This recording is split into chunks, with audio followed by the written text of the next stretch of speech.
Police बल की संख्या बढ़ी है, इस वजह से भी कानून व्यवस्था बेहतर हुई है। राज्यपाल का यह जिक्र तेजस्वी के घर के बाहर मौजूद पुलिस की मौजूदगी को अलग ही रंग देने लगा।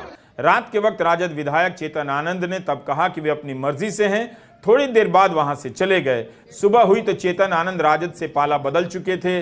राजद के विधायक आरोप लगा रहे थे कि चेतन आनंद को सचेतक के कमरे में रखा गया है, उनसे मिलने नहीं दिया जा रहा।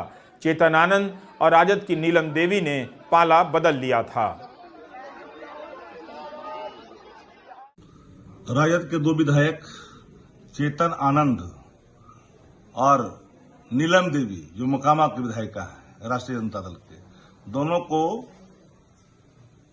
सचेतक के कमरे में बैठाया गया है। सत्ता पक्ष के लोगों ने बैठाया है, धमकी दिलवाया, क्या क्या किया, ये बात किसी से देश में छुपी हुई नहीं है। विधायक दल की बैठक चल रही थी राजद की, और विधायक दल की बैठक जहां हो रहा था वहां शासन के लोग, मजिस्ट्रेट के नेतृत्व में पूरे आला अधिकारी पुलिस प्रशासन के, कि भाई इनके घर में परेशानी है, इनके लोग परेशान हैं, यह कह करके जबरन आप ले जाने के लिए मजबूर किया, आप ले गए। और अभी दोनों दिखाई पड़ रहे हैं सत्ता पक्ष के सचेतक के कमरे में। ये कौन सा ट्रेडिंग है, जरा बता तो दे हमें कोई। अंगगणित प्राप्त करने के लिए शासन का जितना भी दुरुपयोग किया जाए वो जायज है। तो इस तरह से बिहार में विश्वास मत हासिल किया गया। शनिवार और रविवार को जनता दल यूनाइटेड के विधायकों के भी गायब होने की खबरें उड़ती रहीं। हम पार्टी के जीतन राम मांझी को लेकर भी खबरें आ रही थीं कि उनका फोन बंद है, संपर्क नहीं हो रहा। इससे कुछ देर के लिए लगा कि बिहार की राजनीति में खेला हो रहा है, और खेला हुआ भी। खेला से ही विश्वास मत नीतीश कुमार को मिला लगता है। इससे पता चलता है कि इस बार के विश्वास मत में पहले की तरह की स्वाभाविकता नहीं है। कौन किस मजबूरी में और किस एजेंसी के दम पर या डर से सत्ता पक्ष की तरफ गया है, इन सब का कोई सार्वजनिक प्रमाण तो नहीं होता, केवल चर्चाएं होती हैं। तेजस्वी ने चेतन आनंद का जिस शालीनता से जिक्र किया वह भी एक मिसाल है। तेजस्वी ने नीलम देवी से भी कहा कि आपने पाला बदला है, मगर जब भी जरूरत हो हमें याद कीजिएगा। जब तेजस्वी बोल रहे थे तब कैमरा पाला बदलने वाले चेतन आनंद पर था। तेजस्वी ने उनके पिता का अतीत भी याद दिला दिया और बेटे के भविष्य का रास्ता भी। मेरा छोटा भाई चेतन जब थका करके कहीं आप लोगों ने कुछ नहीं किया तो हमने टिकट इसको दे करके जिताने का काम किया। और इनके पिता के गुण पे नहीं, इनके गुण पे। नौजवान लोग रोड मैप है, लंबा चलना, नया टीम बनाना है। नौजवानों को हम लोगों ने टिकट दिया, नौजवान आए राजनीति में, राजनीति करे, सकारात्मक राजनीति करे, बिहार को आगे लेकर के जाए। थका हुआ लोग नहीं चाहिए था हमको, लेकिन हमको पता है क्या क्या मजबूरी है। ये कोई नई बात नहीं है, बहुत दिनों से पीड़ित है, और इस पीड़ा में कहीं भी रहे हम इसके साथ हैं। और नीलम जी, जो आप महिला हैं, आपने जो निर्णय लिया हम स्वागत करते हैं। छोड़िए, शांति शांति शांति शांति शांति। बस 2 मिनट हम कंक्लूड करेंगे। नीलम जी आप महिला हैं, हम आपके निर्णय का स्वागत करते हैं। बात बने ना बने बाद में हमको जरूर याद कीजिएगा। इससे पहले मतदान के जरिए विधानसभा के अध्यक्ष अवध बिहारी चौधरी के प्रति अविश्वास प्रस्ताव पास हो गया। अवध बिहारी चौधरी ने बिना किसी हंगामे के अपना पद भी छोड़ दिया। उन्होंने भी गरिमा का पालन किया। अपने भाषण में किसी के प्रति कोई तल्ख बात नहीं कही, ना ही दोषारोपण किया, बल्कि सभी पक्षों के सहयोग के प्रति आभार जताते हुए आसन का त्याग कर दिया। माननीय सदस्यगण, अध्यक्ष के इस आसन पर मैं लगभग 1.5 वर्षों तक रहा। आप लोगों ने सर्वसम्मत से मुझे इस आसन पर बिठाया था।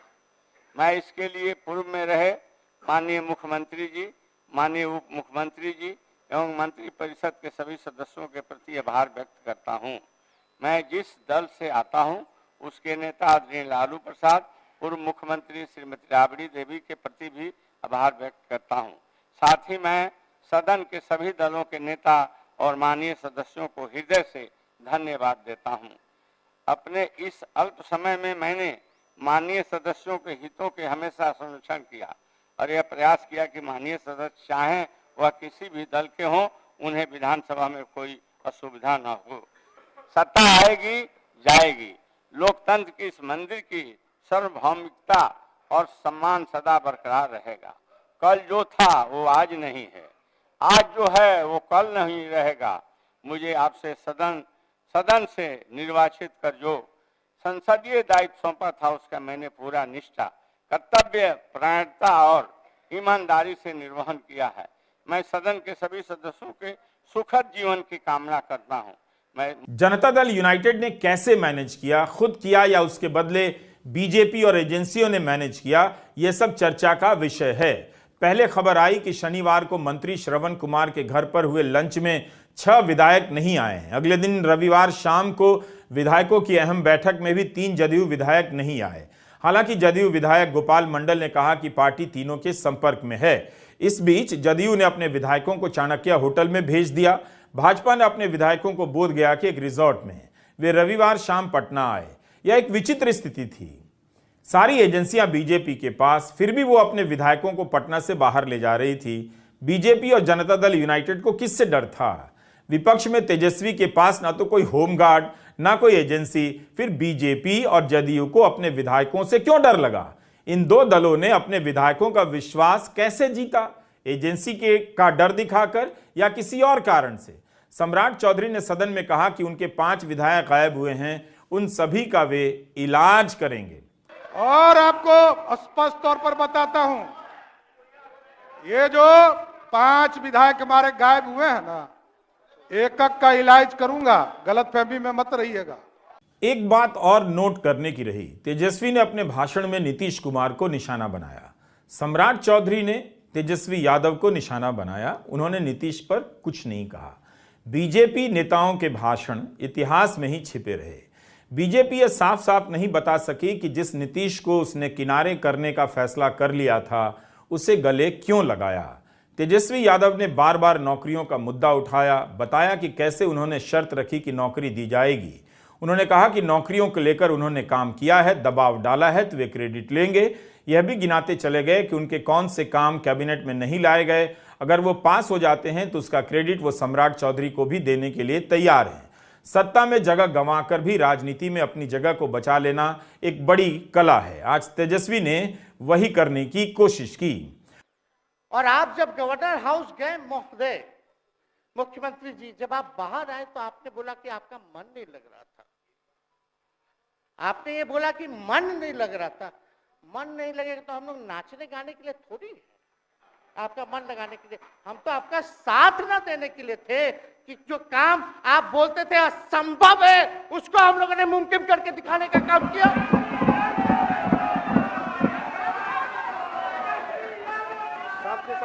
आपने 2020 के चुनाव में क्या कहा था?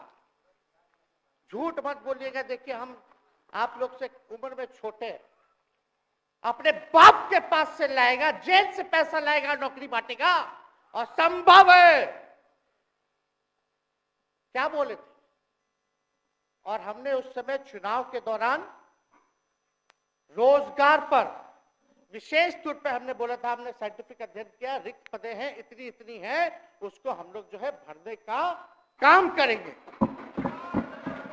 हमको दुख इस बात का नहीं है कि हम लोग विपक्ष में आ गए, हमको तो खुशी है कि उन 17 महीनों में जो देश में किसी सरकार ने नहीं किया, उसको हमारी महागठबंधन सरकार ने करने का काम किया। दूसरा बात ये बोले कि क्रेडिट ले रहा था मेरा डिपार्टमेंट, विभाग, आरजेडी का, हमारे मंत्री, हम लोगों ने नौकरी दिया 17 महीने में, पहले तो नहीं मिलता था, तो क्रेडिट क्यों ना ले?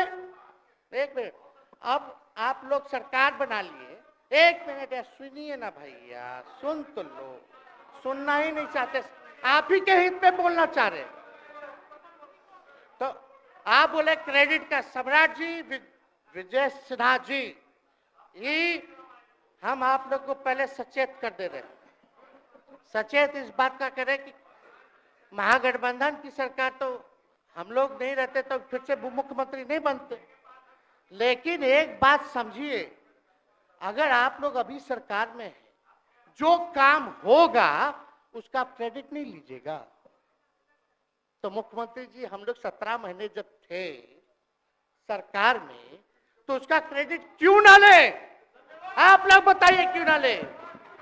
अब आप लोग सरकार में आए भाजपा के लोग, और नीतीश जी बोलेंगे कि नहीं क्रेडिट नहीं लेना, क्रेडिट केवल मेरा, तो आप लोग क्या कहिएगा? क्या कहो? क्या कहिए? उनके भाषणों से लगा कि सामने बैठे सत्ता पक्ष के लोग सुनने का बस धर्म निभा रहे हैं। बीजेपी के सदस्य ही आक्रामक होकर प्रतिकार करते रहे, लेकिन तेजस्वी ने नई सरकार में उप मुख्यमंत्री सम्राट चौधरी को भी नहीं बख्शा। सम्राट चौधरी ने कहा कि नीतीश को सत्ता से हटाने के बाद ही वो अपनी पगड़ी उतारेंगे। तेजस्वी ने जब सम्राट चौधरी को उनका कहा याद दिलाया तो कैमरा उन्हीं की तरफ देख रहा था, यानी सम्राट चौधरी की तरफ। पगड़ी अपनी जगह पर सुरक्षित नजर आ रही थी। सम्राट चौधरी नीतीश के साथ सत्ता पक्ष की तरफ सहज भाव से बैठे थे। सम्राट चौधरी जी पगड़ी पहनते हैं, फालतू अगर आप पहनते हैं उतारने का बात करते हैं, इस आपको फिल्म का आप कहाँ बैठ गए? आप कर्पूरी जी का नाम लेते हैं और आप कहाँ बैठ गए मुख्यमंत्री जी? अब हम पुरानी जगह पर आ गए हैं, अब सब दिन के लिए हम आ गए हैं। मोदी जी का गारंटी तो बहुत मजबूत वाला गारंटी है। ए मोदी जी के गारंटी वालों, क्या मोदी जी गारंटी लेंगे फिर से पलटेंगे कि नहीं पलटेंगे? जरा बता के दिखा दो। हमारे पिता लालू जी हैं और उनका खून मेरे अंदर, हम लालू जी का बेटा है। इन सब चीजों से घबराते और डरते नहीं हैं, संघर्ष करते हैं और लड़ते हैं। आप झंडा लेकर के चले थे कि मोदी जी को देश में रोकना है, आपका भतीजा झंडा उठा करके मोदी जी को बिहार में रोकने का। कोई आए ना आए, जब समय आएगा तेजस्वी आएगा। नमस्कार, मैं रवीश कुमार। नीतीश कुमार ने विश्वास मत जीत लिया है और तेजस्वी यादव ने भाषण। आप कहां चले गए मुख्यमंत्री जी? बिहार विधानसभा के भीतर विश्वास मत पर हारते रहे तेजस्वी यादव ने भी भाषण से अपने आप को बचा लिया। तेजस्वी ने कई प्रसंगों का हवाला देते हुए कहा कि आप कहां चले गए मुख्यमंत्री जी। जिस तरह से तेजस्वी की जुबान पर यह पंक्ति बार बार उभर कर आ रही थी, उसमें पीड़ा थी, टीस भी थी और एक राजनीतिक क्रोध भी। मगर तेजस्वी की आवाज ने नीतीश कुमार का अपमान नहीं किया, लेकिन उनकी राजनीतिक कमजोरियों को इस तरह से उजागर किया कि अपमान का रस पीछे रह गया मगर सम्मान भी नहीं रहा। तेजस्वी ने नीतीश कुमार की लंबी आयु की कामना की, कहा कि आप स्वस्थ रहें, जब भी कोई बात हो फिर से सहयोग मिलेगा, चिंता की बात नहीं। तेजस्वी यादव आज बेहद संयम तरीके से नीतीश कुमार को झकझोरने का असफल प्रयास करते रहे, लेकिन तेजस्वी ने अपने भाषण में कहीं से हताशा की झलक नहीं आने दी। बार बार कहने के बाद भी कि आप कहां चले गए मुख्यमंत्री जी, नीतीश कुमार सामने बैठे रहे। उनके मन में क्या चल रहा था यह कौन जान सकता है, वही बता सकते हैं। मगर नीतीश कुमार का इस तरह से निर्विकार तो कभी क्रोध के आसपास दिखना बता रहा था कि राजनीति में एक ही तर्क है, एक ही सत्य है और वह है सत्ता। जो सत्ता में है उसे तेजस्वी या किसी की बेजोड़ बातों से कोई फर्क नहीं पड़ता। आपकी दलील भले कमजोर हो, अगर सत्ता आपके पास में है तो चिंता की बात नहीं। तेजस्वी यादव ने कर्पूरी ठाकुर को भारत रत्न दिए जाने के बहाने राजनीति का वह पहलू भी सामने रख दिया जिसे अब भुला दिया जा रहा है। इस सत्य से अब ना तो नीतीश कुमार को फर्क पड़ता है और ना इस इतिहास से बीजेपी को। अब बताइए, कर्पूरी जी को मिला, हमको तो बहुत खुशी की बात है, कर्पूरी जी को मिला। आप कर्पूरी जी के साथ, हमारे पिता के साथ आप काम कर चुके हैं। आप उस वक्त थे, हम भले मेरा जन्म ना हुआ हो या हम बहुत छोटे होंगे, लेकिन आप तो जवान थे। आपको तो ये पता था कि कर्पूरी जी जब आरक्षण बढ़ाए थे, उनकी सरकार थी, तो जनसंघ जो था उस सरकार में था। जब कर्पूरी जी जब आरक्षण बढ़ा दिए तो यही जनसंघ वाला ही ना कर्पूरी जी को मुख्यमंत्री पद से हटाया। कौन हटाया? और आप कहां बैठ गए? आप कर्पूरी जी का नाम लेते हैं और आप कहां बैठ गए मुख्यमंत्री जी? और वही जनसंघ वाले, भाजपा वाले कहते थे, क्या बोलते थे, आरक्षण कहां से आई, कहां से आई? कर्पूरी जी, वो हम नहीं बोलेंगे, नहीं बोलेंगे, नहीं बोलेंगे। ये बोलते आप हैं। और आप कहां चले गए मुख्यमंत्री जी? बताइए, हम अगर गलत बोल रहे तो इस बात को बताइए। विजेंद्र जी, विजय जी, आप लोग सब लोग उस समय रहे भाई, सब लोगों ने नेतृत्व में काम किया है। हालांकि पता नहीं उस समय विजय जी शायद कांग्रेस में थे, लेकिन मन से ये समाजवादी भी रहे हैं। तो इतना सब लोग का सहयोग रहा, कर्पूरी जी को भारत रत्न मिला, तो ये लोग तो भारत रत्न डील बना लिया, डील करने के लिए। हमको वोट मिलेगा और डील कर लो, भारत रत्न दे देंगे, भारत रत्न दे देंगे, डील कर लो। सम्मान नहीं करते आप लोग, डीलिंग करते हैं, डीलिंग करते हैं। भाजपा के लोग सम्मान नहीं करते, डीलिंग करते हैं, केवल वोट बैंक की राजनीति के लिए करते हैं। बिहार की राजनीति में नीतीश कुमार ने एक बहुत मजबूत दौर देखा है। उनके सामने क्या सहयोगी क्या विरोधी, दोनों दलों के सदस्यों के भाषणों में आवाज ही ऊंची होती थी, मगर दलीलें बेहद कमजोर। लंबे समय तक नीतीश कुमार का बिहार में ऐसा ही दबदबा रहा। आज उसी नीतीश कुमार के बचाव में बीजेपी की दलीलें लड़खड़ाती नजर आईं। पता नहीं चल रहा था कि बीजेपी ने किस लिए नीतीश कुमार को अपनाने का फैसला किया है। आप भी भाषण बिहार विधानसभा की साइट पर जाकर सुन सकते हैं। बीजेपी बार बार वही पुराने वंशवाद का रट लगाती रही, मगर तेजस्वी ने भी अपने पिता को लेकर किसी तरह की हिचक का प्रदर्शन नहीं किया, बल्कि बता गए कि वे किसके बेटे हैं और उनके पिता क्या हैं। यह भी बता दिया कि बीजेपी के अध्यक्ष सम्राट चौधरी के पिता कभी राजद में थे और तब वे नीतीश कुमार के बारे में किस तरह के अपशब्दों का इस्तेमाल किया करते थे। आज तेजस्वी के भाषण में नीतीश कुछ और ही नीतीश नजर आ रहे थे।